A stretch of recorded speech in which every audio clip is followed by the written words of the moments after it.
Another one bites the dust. Another woke movie and another woke fail. We're going to look at AOC's latest box office disaster. We're going to see one of the funniest reactions to come out of this debacle.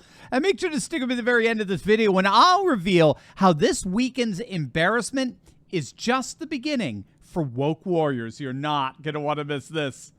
This weekend, a brand new, highly touted documentary made its debut in theaters across the nation entitled To the End. It's a documentary that follows climate activists and politicians led by Alexandria Ocasio-Cortez as they lobby for the Green New Deal.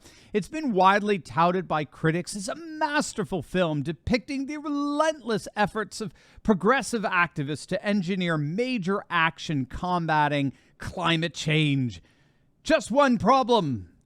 No one came to see it. And I'm not kidding.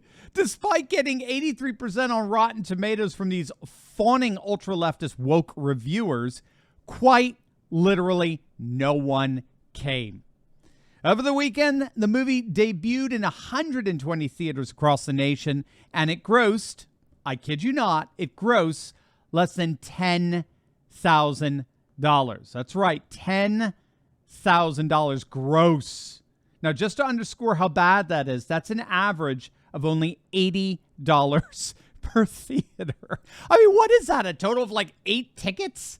$80 per theater. There were more paid staff at each of the theaters than there were audience members for the movie. I mean, it's beyond embarrassing. Now, if you'll allow me the opportunity to gloat a little bit here, we had over 1,200 people attend the summer premiere of our movie, The Return of the American Patriot, in a single location. Clearly, a lot more people are a lot more interested in the rise of the grassroots patriot movement across the nation, and indeed across the world, than they are in either AOC or her woke documentary. Here's Louisiana Senator John Kennedy, who always has such a wonderful and whimsical way with words. Here's his take on the AOC box office flop. The movie about Congresswoman Ocasio-Cortez, Sean, makes me appreciate Elon Musk that much more. And here's what I mean by that. The people who have made the Congresswoman's movie, she had another one before that was on Netflix, are part of what I call the media entertainment industrial complex. They're not only entertainers, I'm including many digital newspapers, many paper newspapers, many mainstream television networks. These are folks who only present to the American people one point of view. And that's the point of view of Congresswoman Ocasio-Cortez. Many of the Congresswoman's supporters don't like America. They think America was wicked when it was founded. It's even more wicked today. They think the American people, or at least millions of them, are racist and misogynistic and ignorant. Many of these supporters of the Congresswoman assign people to a status. They don't see us as individuals. All white people, for example, they think are racist.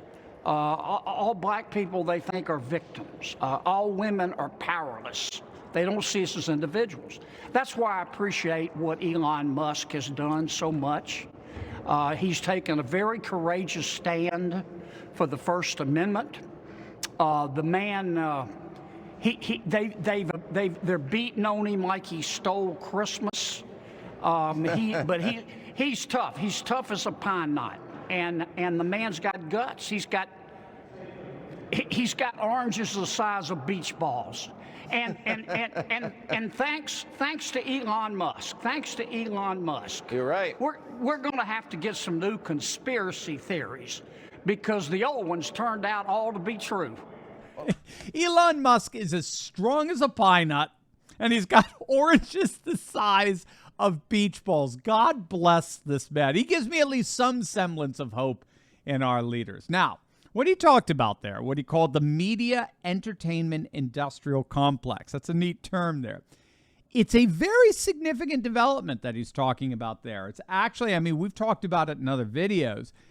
In the academy, it would fall under a field of study known as agenda setting theory, which explores how the media inordinately sets the political and cultural agenda for our nation.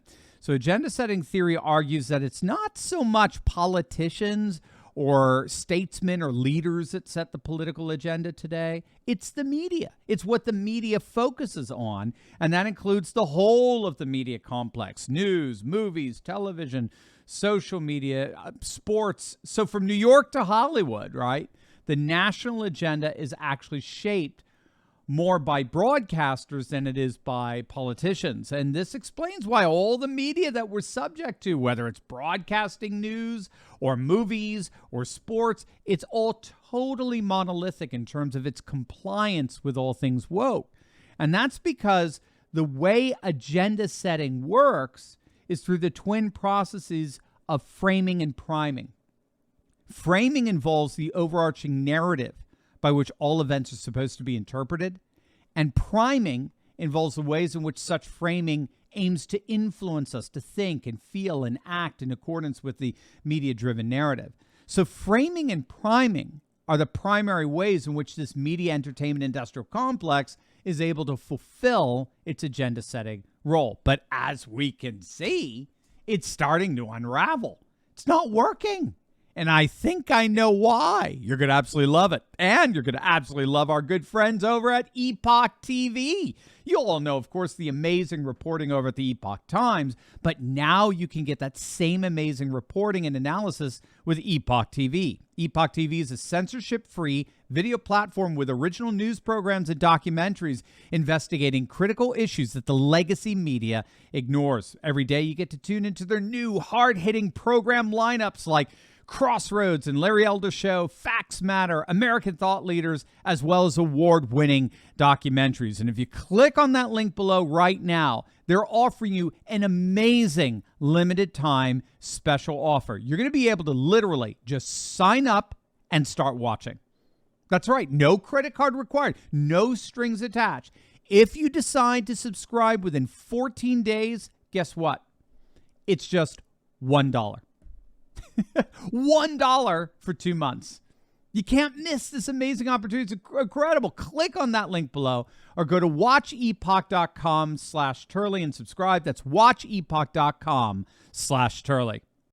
Here's what's really going on. Really, what I think, and when all's said and done. How are we supposed to take seriously a bunch of climate alarmists when their leaders live like this? If you don't know, that's the home of Al Gore. Can you even imagine what kind of carbon footprint that home makes? Actually, we know. According to one report, that home uses more energy in a year than the average U.S. family uses in over 20 years. Its energy consumption is 34 times the national average. And add insult to injury, that mansion is right by the ocean. You know, the seas were supposed to rise up and flood our coastal regions in the next couple of years, like Al Gore has been warning us all about. Well, if he really believed that, why on earth would we buy a home right next to those rising sea levels? And he's not alone. John Kerry, Barack Obama, Melinda Gates, a whole slew of climate alarmists live quite comfortably, literally yards from the very oceans they've been claiming are calamitously rising. When all is said and done, climate alarmism is actually part of the incessant victimization worldview that is cultural Marxism. Cultural Marxism reimagines the world order as made up of two classes of people, the oppressed and the oppressor. And the oppressors, of course, it's a system rooted in racism and patriarchy. And as it turns out, those oppressive forces don't just victimize people, they victimize the planet as well. So this is all part of the same system of thought, the same worldview, the same cultural Marxist worldview. And so if you're all in on the supposedly systemic evils of racism and patriarchy, you have to be all in with climate alarmism, since the planet is every bit an object of oppression as our people. As more and more people reject wokeness and its utter social absurdities, you can expect that more and more people reject climate alarmism. Indeed, if this weekend's box office receipts are any indicator, it appears They already have. As always, make sure to smack that bell and subscribe button. You'll definitely want to check out my latest video on Democrats panicking over the scandal of the century. You're not going to want to miss it, so make sure to click on that link, and I'll see you over there. God bless.